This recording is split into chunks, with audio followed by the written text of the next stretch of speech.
नमस्कार, good morning, सुप्रभात। आप सभी का हार्दिक स्वागत है। ये हमारा विज्ञान का एमसीक्यू क्वेश्चंस लेके आया हूँ 20। इसमें जो भी क्वेश्चंस हैं महत्वपूर्ण हैं, मिक्सअप क्वेश्चंस रहते हैं बायोलॉजी, केमिस्ट्री और फिजिक्स से। तो आपको कैसे लगते हैं कमेंट करके ज़रूर बताया करिए प्लीज़। यदि बात कर रहे हैं पहली बार तो सब्सक्राइब ज़रूर करिएगा, बेल आइकन प्रेस करिएगा ताकि जब भी मैं इस टाइप से वीडियो अपलोड करूँ आप तक नोटिफिकेशन पहुँचती रहे। कैसा लगता है कमेंट करके ज़रूर बताइएगा। चलिए स्टार्ट करते हैं। फर्स्ट क्वेश्चन से है, वह दशा जिसमें वाष्पोत्सर्जन अधिक तेजी से होती है वायु का निम्न होना, निम्न नमी एवं उच्च तापमान। तो वाष्पोत्सर्जन जो है उच्च तापमान में होता है, तो यहाँ पर बी ऑप्शन जो है राइट हो जाएगा। निम्न नमी व उच्च तापमान होता है और ये पत्तियों में पाया जाता है वाष्पोत्सर्जन। ये पेड़ की पत्ती होती है, इसमें जो है तो रंध्र पाए जाते हैं, स्टोमेटा पाए जाते हैं, स्टोमेटा, जिसके कारण जो है तो वाष्पोत्सर्जन होता है, पत्तियों के माध्यम से होता है। आप देखे होंगे किनारों में यहाँ पर जल की बूंदें पत्तियों में दिखाई देती हैं सुबह सुबह, ये वाष्पोत्सर्जन होता है, वाष्पीकरण होता है इसमें से, और ये प्रकाश की उपस्थिति में होता है वाष्पोत्सर्जन। तो निम्न नमी व उच्च तापमान में वाष्पोत्सर्जन की क्रिया होती है, पेड़ के पौधे से, पत्तियों से होती है। सेकंड क्वेश्चन है, सिलिकॉन है तो सिलिकॉन है कंडक्टर, सेमीकंडक्टर, इंसुलेटर। तो जो सिलिकॉन होता है सेमीकंडक्टर होता है, अर्धचालक होता है, अर्धचालक। और जो सिलिकॉन की ही जो है आपकी जो चिप बनी होती है, चिप सिलिकॉन की ही बनी होती है। जो सिम होती है मोबाइल की, ये भी सेमीकंडक्टर ही होती है, सिलिकॉन्स की ही बनी होती है। तो ये अर्धचालक है, सेमीकंडक्टर से है, सिलिकॉन्स। तीसरा क्वेश्चन है, मेथिल मैग्नीशियम ब्रोमाइड पर जल की क्रिया से प्राप्त होता है। तो जो आपका मेथिल है, methyl CH3 methyl magnesium bromide पर जल की क्रिया से क्या प्राप्त किया जाता है। तो इसके जल की क्रिया से मेथेन प्राप्त किया जाता है। तो यहाँ पर जो है फोर्थ ऑप्शन राइट हो जाएगा। ये मेथिल का सूत्र होता है, मेथिल। मैग्नीशियम ब्रोमाइड दिया है तो MgBr2 होगा, MgBr2। यहाँ मैग्नीशियम की संयोजकता 2 होती है, ब्रोमीन Br की 1 होती है। तो यहाँ पर MgBr2 होता है, तो यह मेथिल जो है तो यहाँ पर मेथेन मिलेगा। मेथिल मैग्नीशियम ब्रोमाइड पर जल की क्रिया होगी तो मेथेन मिलेगा। चौथा ऑप्शन है, चौथा क्वेश्चन है, मरुद्भिद पौधे उगते हैं। तो जो मरुद्भिद होते हैं तो मरुस्थल पर पाए जाते हैं, डी ऑप्शन यहाँ पर राइट हो जाएगा। मरुद्भिद पौधे मरुस्थल पर पाए जाते हैं, जैसे नागफनी हो गया, कैक्टस हो गया, ये सब मरुद्भिद पौधे हैं। पांचवा है, हीमोग्लोबिन क्या है। तो हीमोग्लोबिन क्या है, पौधे की पत्तियों में पाए जाने वाला पदार्थ, बोन मारो में पाए जाने वाला पदार्थ, मानव रक्त में पाए जाने वाला पदार्थ। यहाँ पर हीमोग्लोबिन जो है मानव रक्त में पाए जाने वाला पदार्थ है, पिट्यूटरी ग्रंथि से निकलने वाला स्राव। यहाँ पर जो है सी ऑप्शन राइट हो जाएगा। हीमोग्लोबिन रक्त में पाया जाता है। हीमोग्लोबिन जो है मानव शरीर में 4% जो है ग्लोबिन प्रोटीन पाई जाती है, जबकि 96% जो है टोटल 100% होता है हीमोग्लोबिन में। देखिए तो 96% है ग्लोबिन पाई जाती है, 4% जो है हीम पाया जाता है। और इसमें रक्त में जो है आयरन पाया जाता है, और आयरन की कमी के कारण ही एनीमिया रोग होता है। और एक सामान्य व्यक्ति में जो है एक सामान्य स्वस्थ व्यक्ति में रक्त 5 से 6 लीटर पाया जाता है। स्वस्थ व्यक्ति में रक्त जो है 5 से 6 लीटर मिलता है। और रक्त का pH मान जो होता है 7.35 होता है। कहीं कहीं इसको आप देखेंगे, क्योंकि यहाँ 7 के बाद 3.5 है, तो यहाँ पर इसको 4 मान लिया जाता है, तो 7.4 भी मिलता है। ध्यान रखिएगा, रक्त परिसंचरण तंत्र की खोज विलियम हार्वे जी ने किया है, जबकि रक्त समूह की खोज जो है कार्ल लैंडस्टीनर जी ने किया है। छठा क्वेश्चन है, निम्नलिखित में से कौन सा कथन सही है। क्षार में साबुन जैसी चिकनाहट होती है। तो बिल्कुल राइट है, क्षार जो है चिकना होता है। क्षार लाल लिटमस को नीला कर देता है, तो ये भी सही है। सभी क्षार भस्म होते हैं, किंतु सभी जो भस्म हैं क्षार नहीं होते हैं। यहाँ पर सभी जो भस्म हैं क्षार नहीं होते हैं, तो भी जो है राइट है। उपयुक्त सभी ऑप्शन जो है राइट हो जाएगा। क्षार साबुन जैसे चिकना होता है, क्षार लाल लिटमस को पेपर कर देता है। अम्ल जो है तो नीला करता है, और जो क्षार है वो लाल करता है, ध्यान रखिएगा।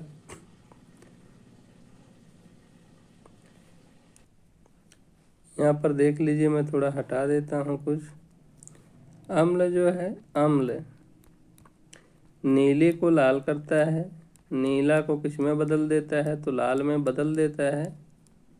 और जो आपका क्षार होता है, क्षार को भस्म भी कहते हैं, भस्म, तो क्षार को भस्म करते हैं। जो क्षार है वो लाल को नीला कर देता है, नीला।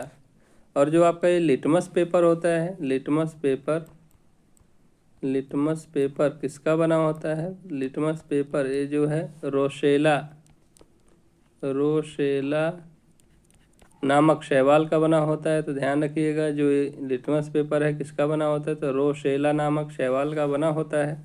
यहाँ पर जो है छठा का राइट आंसर डी हो जाएगा, उपयुक्त सभी। 7वां क्वेश्चन है, मलेरिया परजीवी के जीवन चक्र में विभिन्न चरणों का सही क्रम क्या है? उकाइनेटिस, जाइगोट, स्पोरोजॉइट, उसिस्ट। तो अंतिम अवस्था जो है स्पोरोजॉइट्स होती है, लेकिन यहाँ भी स्पोरोजॉइट्स होती है। अब यहाँ पर हम दो ऑप्शन लेकर चलेंगे। फर्स्ट ऑप्शन भी क्या है? गलत है। थर्ड ऑप्शन भी क्या है? गलत है।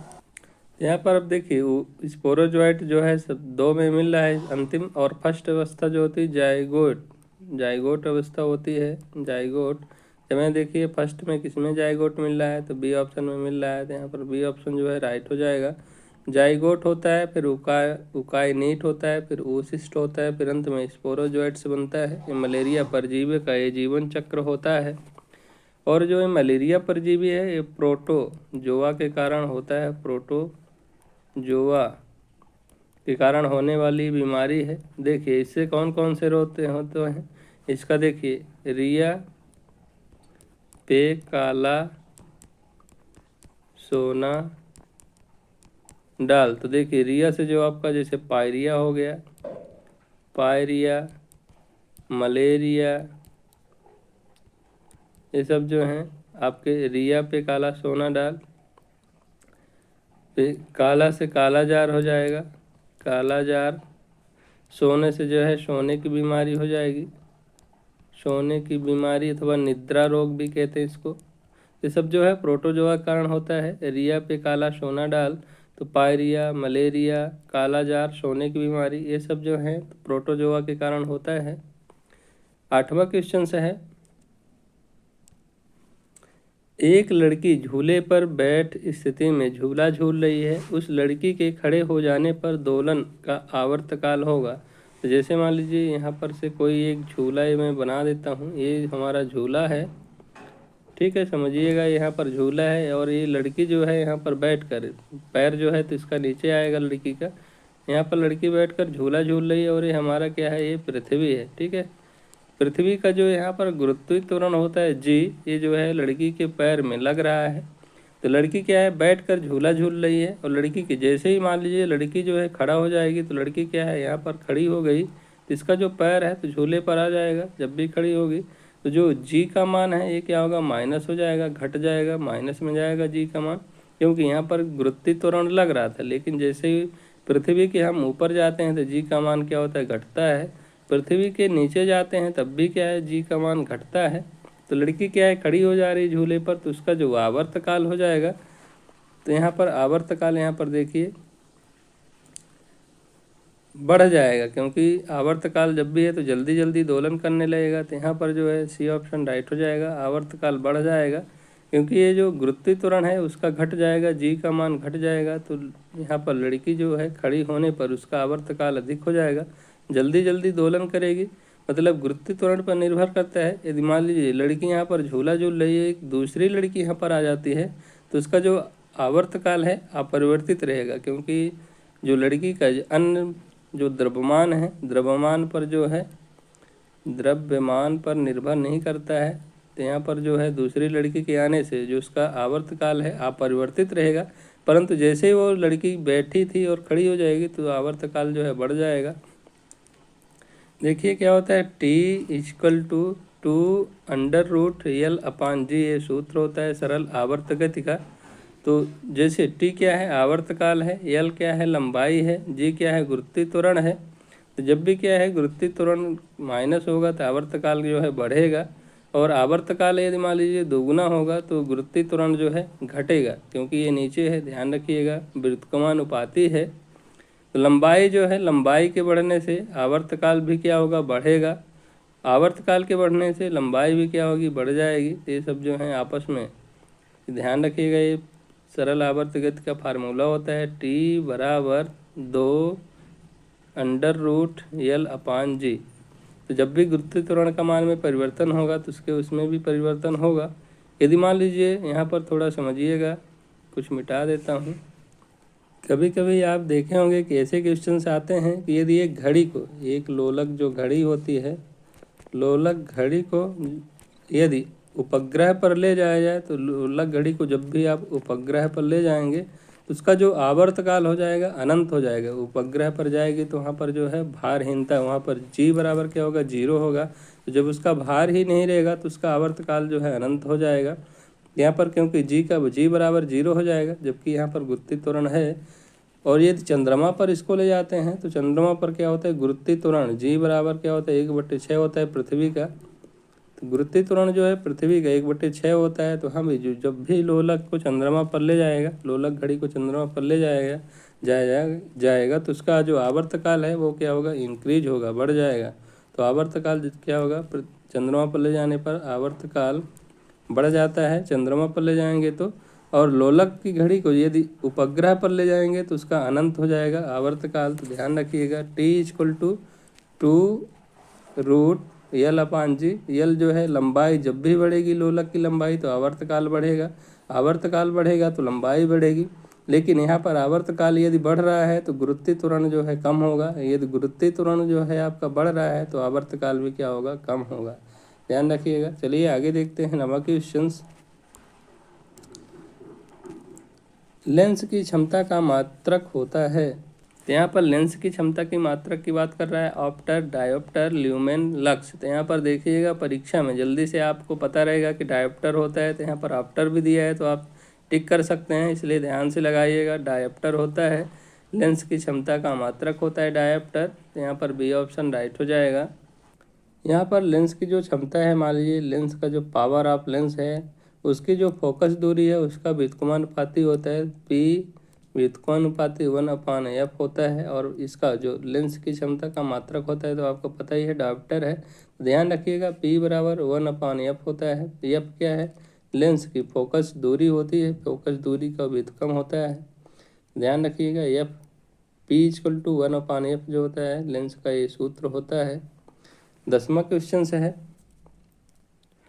गैलेना का रासायनिक नाम है। तो galena, lead sulphate, lead oxide, lead sulphide, calcium sulphate. तो ये जो गैलेना होता है, गैलेना का रासायनिक सूत्र लेड सल्फाइड होता है। यहाँ पर सी ऑप्शन राइट हो जाएगा।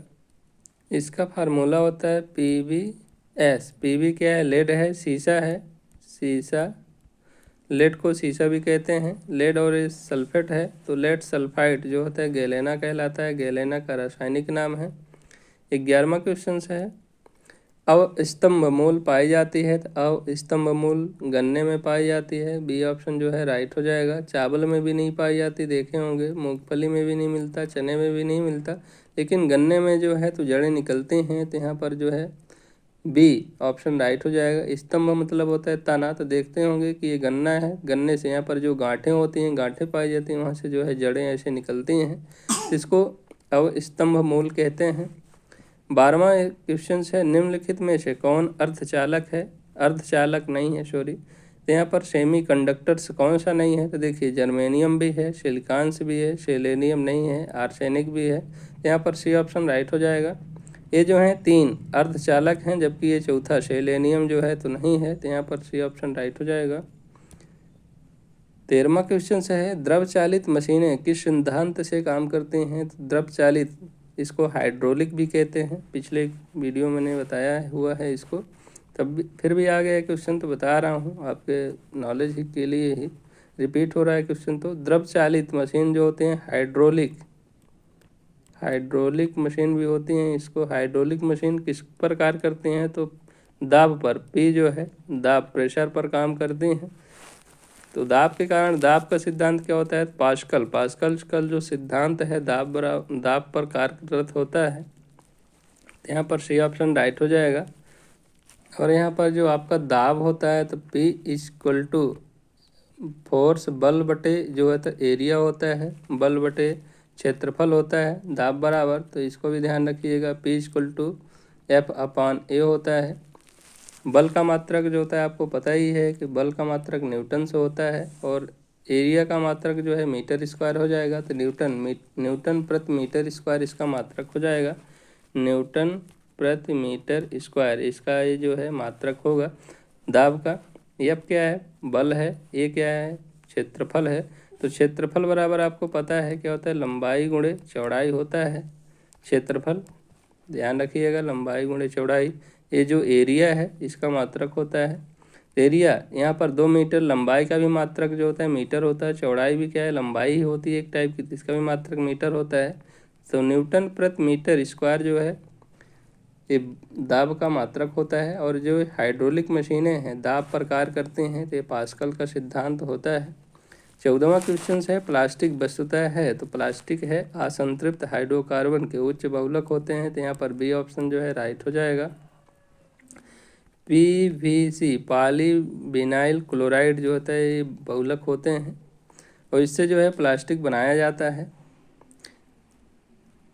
15वां क्वेश्चन से है, किसी तत्व की परमाणु संख्या की संख्या है तो किसी तत्व की जो परमाणु संख्या है, एटॉमिक नंबर जो होता है, एटॉमिक नंबर ये जो होता है प्रोटॉनों की संख्या के बराबर होता है, प्रोटॉनों की संख्या के बराबर होता है। तो देखिए यहाँ पर नाभिक में जो प्रोटॉन्स पाए जाते हैं उसके संख्या के बराबर होता है। तो यहाँ पर सी ऑप्शन राइट हो जाएगा।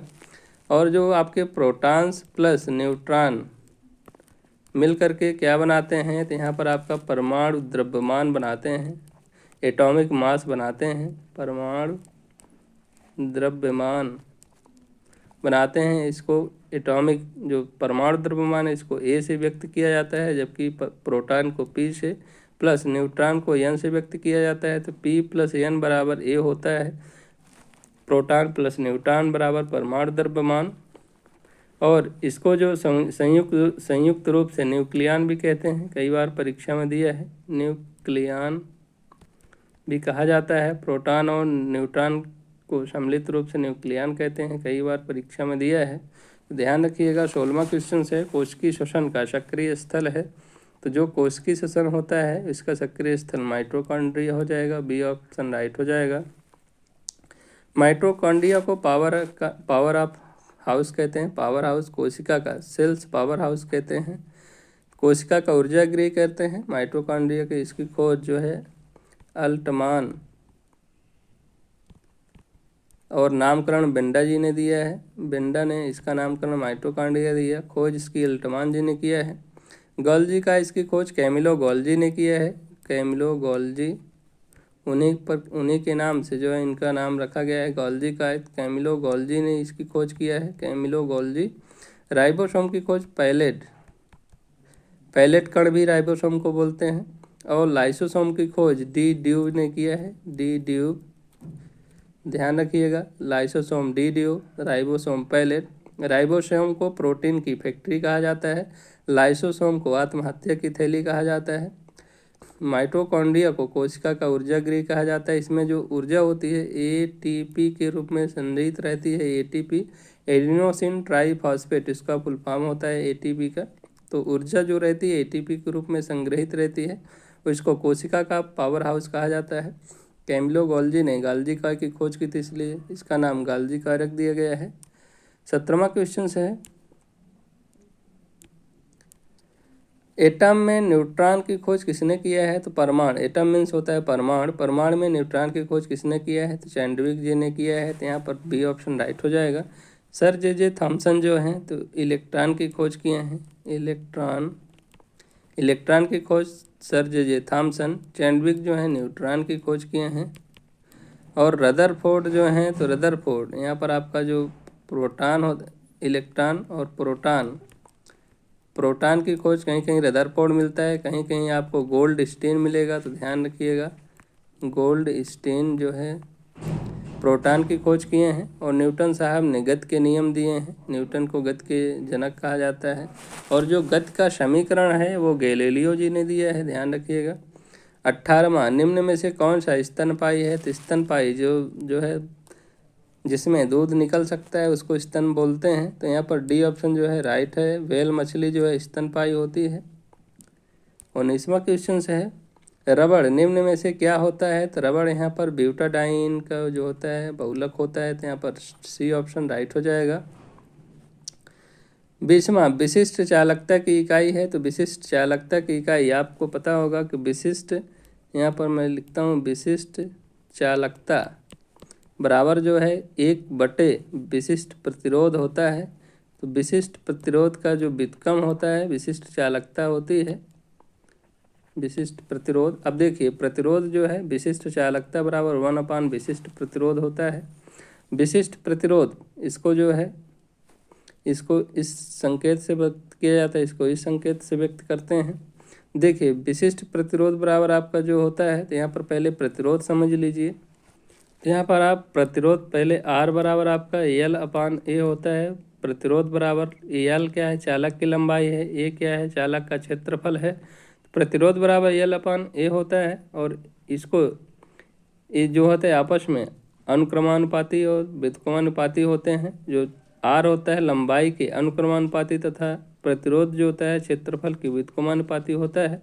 तो R बराबर जैसे आप करेंगे तो R बराबर विशिष्ट प्रतिरोध L/A होता है। तो विशिष्ट प्रतिरोध जैसे आप निकालेंगे तो क्या होगा? RA/ क्या हो जाएगा? L हो जाएगा। L देखिए क्या है?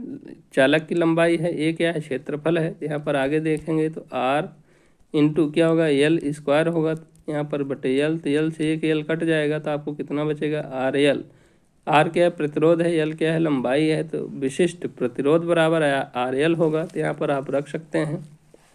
देखिए विशिष्ट प्रतिरोध बराबर, देखिए विशिष्ट चालकता बराबर आपका कितना होता है? तो 1/, विशिष्ट प्रतिरोध होता है। प्रतिरोध, तो देखिए विशिष्ट चालकता बराबर, देखिए